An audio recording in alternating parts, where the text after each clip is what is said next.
two former Obama officials, suggesting Europe retaliate against the president following his withdrawal from the Iran deal. In a New York Times op-ed, they write this, quote, "The European Union could, for instance, announce the withdrawal of member states' ambassadors from the U.S. Isn't this what states do when diplomatic partners breach solemn agreements, expose them to security risks, and threaten to wreak havoc? European capitals might even follow up with expulsion of American ambassadors." This following Hillary Clinton's attacks and, of course, John Kerry's meetings with Iranian officials behind the scenes to try to save Obama's deal. The question, could their moves be considered treason? Here to debate, former Obama Deputy Assistant Secretary of State Joel Rubin and former State Department advisor to both George W. Bush and President Trump, Christian Whitten. Thank you very much for being with us this morning, both of you. Joel, let me start with you. Is this really an appropriate form of diplomatic protest, or are they basically, or are these former Obama officials coaching foreign governments to retaliate against the U.S.? Well, good morning, Pete. And clearly, this is an opportunity for a debate, and we should have a debate. Americans, we still live in a free society. We are able to express our opinions, and we should. And this opinion has validity. What the Trump administration did with the Iran deal is essentially to declare economic warfare on Europe and say that it was going to violate the deal. The result of that is that Europe now is in a box. Well, we declared economic warfare on Europe, or we decided that, by the way, this was not ratified by the U.S. Senate. You would acknowledge that. This is an executive agreement between the Obama administration. I'm happy for it to go to the U.S. Senate. Well, it never did, so it wasn't ratified. It could be eradicated by a pen, which is exactly what happened. You would acknowledge, but you would say the Trump administration isn't trying to commit economic warfare. It simply has a different view of Iran. That's the language that came out of the State Department press briefings immediately after the deal, was that we were going to reimpose sanctions on Europe in order to help Iran somehow do a better job at the deal. And that just doesn't seem right. Why should we be penalizing our allies to go after Iran? We should be going after Iran, if anything. And that wasn't clear in the way that the Trump administration declared its opposition to the deal. Christian, your view, it feels almost like these former Obama administration officials are rooting against the United States. That's right. Seeking, really, it's one thing, no one's saying they can't have their opinion, but first of all, saying that we should have our ambassadors expelled, I mean, that's customarily something you do right before you go to war. And we're not applying sanctions on Europe. We're applying sanctions on Iran and on Iran's central bank and on Iran's oil industry. And so, as our ambassador to Germany pointed out, if you don't want to run afoul of these, just don't do business with Iran. That's the point, is to return to the tough sanctions that existed before this lousy deal was enacted, just going back to that. And as far as this op-ed, thankfully, I think Europe will ignore it. But it's part of this pattern. You mentioned Hillary, you mentioned John Kerry. I would also add Chuck Schumer refusing to confirm officials unless there's a fight over now every little ambassador. It's part of just this resistance to the 2016 election outcome, and part of basically rooting for the United States to fail for partisan purposes going into the midterms. Joel, doesn't this also reflect an inflated sense of Europe's influence? I mean, without Obama and the U.S., the Iran deal doesn't happen. We take the lead on this. We want to stop them from getting a bomb. This administration has a different view. Are they not allowed a different view, or do you have to impugn their motives? Well, the Trump administration can have a different view, and it has had a different view. President Trump has for years. But this is a deal that we have with Europe and with the Iranians and Russia and China. Right now, by exiting the deal against what basically breaking it, we are playing into the hands of Iranian hardliners. Russia is happy. The U.S. is now fighting with Europe. And the U.S. did say that we would reapply secondary sanctions on European companies doing business with Iran, because we as Americans, we don't do business with Iran right now, although they are going to cancel the Boeing deal. So really, rolling it back as if we can somehow just get the sanctions back from 4 years ago that Hillary Clinton applied and put into effect, that's really fantasy. We need a deal that's going to work towards what President Trump said. Breaking this current deal won't get us there. Christian, what do you say about breaking this current deal won't get us there? It will. Frankly, these sanctions have been most effective in the past. We don't want Iran to benefit from a windfall of higher oil prices. This is a way to stop it from doing that. And the allies that count the most, frankly, not France and Germany here. It's sort of pathetic that they've decided to enrich themselves by doing business with the biggest destabilizing force and our biggest adversary and the biggest opponent of freedom in the Middle East. That's but if you look at our allies there, Saudi Arabia, the United Arab Emirates, Israel, all of the rest of the Middle East is unified. In fact, that's the one thing that sort of came out of the Iran deal that was good. Everyone thought it was so bad. It actually got the Israelis and the Arabs on the same side for once. That's a good point. So, Christian Witten, Joel Rubin, thank you for your time this morning. A lot of this is pro forma as well. European governments are not going to expel our ambassadors because ultimately we're still the biggest dog on the block. All right. Thank you both very much for your time. Appreciate it. Pulling out of the Iran nuclear deal will make it harder to negotiate successfully with North Korea or anyone else. It would be much harder a second time now that our credibility is shot.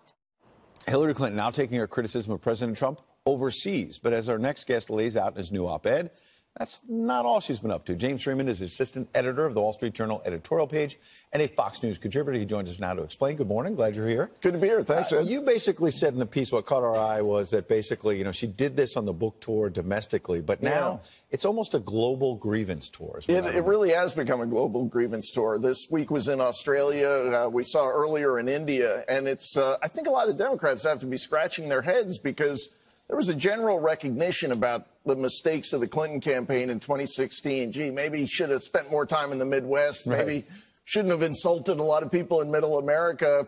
Should have tried to understand their concerns. But she seems to still be insulting people, still insulting Trump supporters. It was deplorables during the campaign. Right. She's still saying, not using that word, but basically saying the same thing. Yeah, the India speech in particular, it was very much a deplorable speech, blaming racism, knocking people who were in economically depressed areas as not being her voters. Her voters were in the places where it was very rich and successful. And so now it's come around and it's more an attack on the president from overseas, saying that U.S. credibility is shot by his deciding to leave the Iran deal. I don't know how going overseas to make these comments to a very well-heeled audience, as usual, with Hillary Clinton is going to appeal back here. But maybe that's not the book point. Overseas because they're trying. They've got overseas rights on all that. That's right. But there used to be a tradition in this country, and I know this president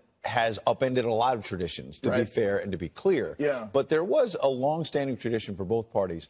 Partisanship stops at the water's edge. She's blown that out of the water. Yeah, that's what I think makes this very remarkable this week, and especially given, obviously, this is a delicate, perhaps a moment in diplomacy with North Korea where I don't think a lot is going to come of it, but this is kind of a big moment where the president is trying to make a major agreement to make the world a safer place. And, yeah, I think a lot of people would say, what is the strategy here to knock it from overseas and suggest, as she does, that America can't be trusted? I'm not sure that's the message. Since she negotiated the Iran nuclear deal, which even supporters of it say hasn't exactly worked out. And she's been very critical of the president's approach to North Korea when the Clinton and Obama administrations had their shot and the problem got worse and worse. Doesn't it seem like we're at least moving towards peace now? Yeah, I mean, again, I don't put a lot of faith in this dictatorship to come around. I think we have been through this before, but you're right. That history, you would think, perhaps give her a sense of humility, given the fact that the Bush administration, the Obama administration, when she was there, things didn't really work out. And her husband's administration. Yes, that's exactly right. And on the Iran deal, she didn't close it, but she certainly set the table for that agreement while she was in office. And yeah, perhaps not a disinterested observer. Maybe off the stage at some point. Move on. We'll see. James Freeman, it was a great article. We appreciate you coming in. Thanks, Ed. Good to be here. In their different ways, two of this week's biggest news stories shone a spotlight on how the swamp really works. The Iran nuclear deal and Michael Cohen's deals with some of the world's biggest corporations. We get to the bottom of it all in tonight's Swamp Watch.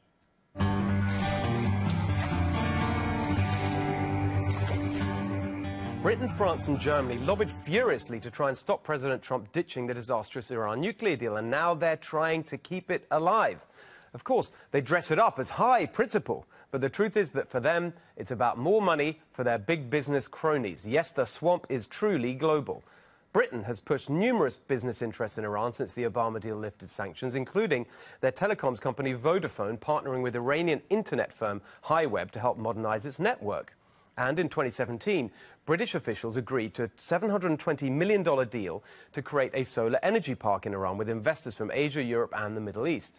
Germany is even more swampy. After sanctions were lifted, car maker Volkswagen reached an agreement with Iran's Mahmut Khodro to sell 2 of their models there. And German manufacturing giant Siemens signed a contract worth at least 1.5 billion euros to build rail coaches and upgrade train tracks in Iran. But here's the swampiest German, and this is truly shocking. One of the biggest impacts of new sanctions would be on energy, and Russia in particular. Giant Russian state oil and gas companies, Rosneft and Gazprom, both have interests in Iran. Guess who is now head of the executive board at Rosneft and also chairman of the board of directors at Nord Stream 2, a subsidiary of Gazprom? Gerhard Schröder, Angela Merkel's predecessor as Chancellor of Germany. The former German leader is on the board of Russia's biggest energy companies. Since Russia's got practically no economy apart from energy, that's basically like being on the board of Russia. And the elites accuse Donald Trump of collusion. But perhaps the country deepest in the Iran swamp is France. In December 2016, French airplane manufacturer Airbus signed a deal with Iran Air to sell it 100 planes for around $19 billion. Another French aircraft maker, ATR, struck a $536 million deal with Iran Air for 20 planes. French oil giant Total SA signed a 20-year, $5 billion contract with Iran and a Chinese oil company to develop an Iranian natural gas field. And French car maker Peugeot got a deal to open an Iranian plant producing 200,000 vehicles a year. It turns out that 1/5 of Peugeot's entire global market is in Iran. And you'll also be interested to discover that the former Rothschild banker who once worked on a bailout of Peugeot is none other than Emmanuel Macron, now president of France. I think we'd all take these globalist elite politicians a bit more seriously when they condemn Donald Trump for pulling out of the nuclear deal if they themselves weren't up to their necks in their own swamp deals with Iran. Now, the other story this week that's putting the swamp in the spotlight is the influence peddling of Donald Trump's former fixer, Michael Cohen. International drug giant Novartis confirmed that it paid Cohen $1.2 million for a consulting contract. An employee inside Novartis told Stat News that Cohen reached out to Novartis' then CEO in early 2017, promising access to the president and the most influential officials in the new administration. Novartis, of course, reportedly jumped at the offer. It's exactly the kind of corruption these pharmaceutical companies engage in all the time, so they can keep ripping you off with higher drug prices. Novartis spent over $8 million lobbying the US government just last year. They spent over $45 million lobbying since 2012, and 3/4 of the lobbyists that Novartis hired in 2017 had previously held government jobs, including former Senate Majority Leader and presidential candidate Bob Dole, and former House Ways and Means Committee member Jim McCreary. Just in case their lobbying doesn't buy them enough influence, Novartis has also donated over $168,000 to political candidates just in the 2018 election cycle. And remember, because Michael Cohen wasn't technically hired as a lobbyist, but as a consultant, Novartis didn't even have to disclose its contract with him. Who knows what other swampy influence peddlers are still on Novartis' payroll, or the other drug companies that buy the outcomes they want from your government. Of course, Novartis wasn't alone. Michael Cohen also approached telecoms giant AT&T with a pay-to-play pitch, and they gave him a $600,000 contract for an inside track to the new administration to help with their bid to buy Time Warner. Pathetically, AT&T's CEO Randall Stephenson tried to blame all this on the guy who ran his DC operation, Bob Quinn, who was thrown under the bus and forced to retire. Stephenson said that hiring Michael Cohen was a big mistake. Yeah, right. The only mistake was getting caught. AT&T is infamous for its vast lobbying and influence buying operation. They spend more than $16 million on federal lobbying each of the last 2 years. And as of 2017, 86 of their 114 lobbyists had previously held government jobs. In the 2016 election, AT&T gave $4.7 million to hundreds of candidates and groups in both parties. They also donated $1.5 million to the host committee for the Democratic Convention and $4.2 million to the Republican Convention. On top of that, AT&T's swampy CEO Randall Stephenson personally gives thousands of dollars to D.C. politicians, $1,000 to Paul Ryan, $2,700 to John McCain, $10,000 to the National Republican Senatorial Committee, and $33,900 to the Republican National Committee, not to mention the thousands of dollars he's donated to his own company's Political Action Committee. This is the kind of corruption that Donald Trump was elected to stop. And let's be fair, he's already delivered some of his Drain the Swamp pledges, like clamping down on the revolving door between government and lobbying. And also, to be fair, Michael Cohen's influence peddling didn't work. The Trump administration took AT&T to court to block its Time Warner merger. But the sight of a Trump insider running around pitching himself to help big corporations, even as the new administration was taking shape, is an insult to every Trump voter. Just today, the Wall Street Journal is reporting that Michael Cohen pitched his swampy services to Ford as well. Donald Trump was elected to be the voice for the voiceless, to help the forgotten men and women of America, not to help big business get its way in Washington. What part of Drain the Swamp did Michael Cohen not understand? Pointing this out is not being disloyal to the president. It's Michael Cohen who's let the president down by embarrassing him and undermining one of his most important promises to the American people.